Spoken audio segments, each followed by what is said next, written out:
एक एक घर में कम से कम 50-50 वोटिंग है, लेकिन एक वोट नहीं जाएगा। कि हम लोग गरीब आदमी हैं, न खेती है न बारी है। मृत्यु प्रमाण पत्र, जन्म प्रमाण पत्र, विद्या पेंशन योजना, जो भी XYZ जो भी गवर्नमेंट की स्कीमें हैं, वो हम उस स्कीमों से वंचित हैं।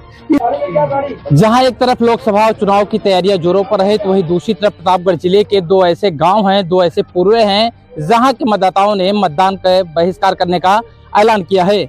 यह गांव है रंजीतपुर चिलबिला इलाके का डड़वा और भुरई का पूर्वा, जिसके मतदाताओं का कहना है कि यहाँ पर ना तो कोई विकास हुआ है और ना सरकारी योजनाओं का इन्हें लाभ मिल पा रहा है। दरअसल यह तस्वीर प्रतापगढ़ जिले के ग्राम सभा भुरई का पूर्वा और डड़वा की है, जहां पिछले 3 दिनों से ग्रामीण मतदान बहिष्कार का ऐलान करते हुए धरना प्रदर्शन कर रहे हैं।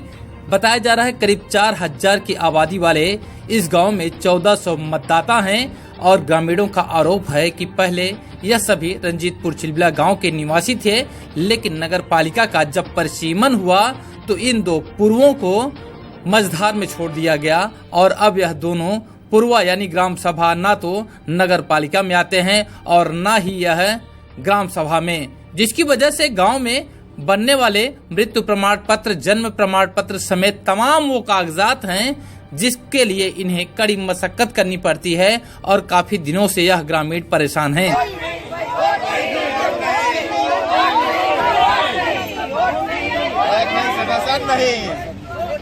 प्रतापगढ़ जिले का एक ऐसा गांव है जो ना तो नगर पालिका में है और ना ही विधानसभा में है।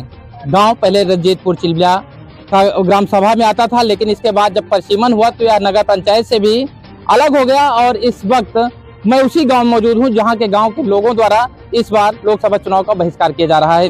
कितनी समस्याएं हैं गांव के लोगों की और क्यों चुनाव बहिष्कार किया जा रहा है, मैं इन्हीं से पूछने की कोशिश करूंगा और जानूंगा कि आखिर क्या वजह है, चुनाव आप लोग क्यों बहिष्कार कर रहे हैं। चुनाव का बहिष्कार करने का महोदय मतलब ये है कि हमारा ये भुरई का पूर्वा एवं डड़वा 2 ग्राम सभाएं हैं। दोनों ग्राम सभाओं को मिला के 1400 वोटर टोटल हैं। 1400 वोटर में से 2021 में जब चुनाव हुआ, 2021 में चुनाव होने के बाद ग्राम प्रधानी का चुनाव हुआ, तो वहाँ पे हम लोगों को बताया गया कि आपका परिसीमन होकर आपका हो गया नगर पालिका में। जब नगर पालिका का चुनाव हुआ, नगर पालिका से भी हम लोग को बाहर कर दिया गया है। करीब 5 साल से हम लोग गवर्नमेंट की जो भी योजनाएं हैं उससे वंचित हैं। गांव के लोगों का कहना है कि जो गांव प्रधानमंत्री या फिर मुख्यमंत्री की योजनाएं आती हैं उससे गांव पूरी तरीके से वंचित है।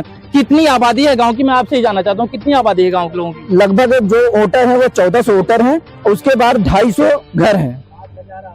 अब 5 पूरे अगर दिखाया जाए कि दोनों भुरई के पूरा डलवा मिला के 5000 आबादी है। जिस रोड से आप मान्यवर आए हैं उस रोड की स्थिति आप देख लीजिए, करीब इस रोड की स्थिति इतनी खराब है, ना तो नाली है ना तो रोड है, किसी भी तरीके के गवर्नमेंट की कोई भी योजना सारी योजनाओं से वंचित है। यहाँ पे काफी महिलाएं भी हैं, मैं उनसे भी जानने की कोशिश करूंगा। आखिर माता जी आप क्यों? भैया हमारे गांव में न नाली है, न पानी है, न पानी शुद्ध है, न नाली शुद्ध है, न राशन कार्ड हमारा लोग को बन रहा है। जहां हमारा गांव रहेगा हम लोग वोट नहीं देंगे, हम यही जानते हैं। किसी जनप्रतिनिधि से बात हुई आपकी? सबसे बात जो करने वाले हैं करते हैं, लेकिन वो काम होता नहीं है। निवास बनवाने जाओ तो, आधार कार्ड बनवाने जाओ तो, मृत्यु प्रमाण पत्र बनवाने जाओ तो पैसा भी लगाओ, काम भी नहीं होता है। राशन कार्ड जब बनवाने जाओ तो कहते हैं 1000 रुपया लाओ, जब दे देते हैं तो भी काम नहीं होता है।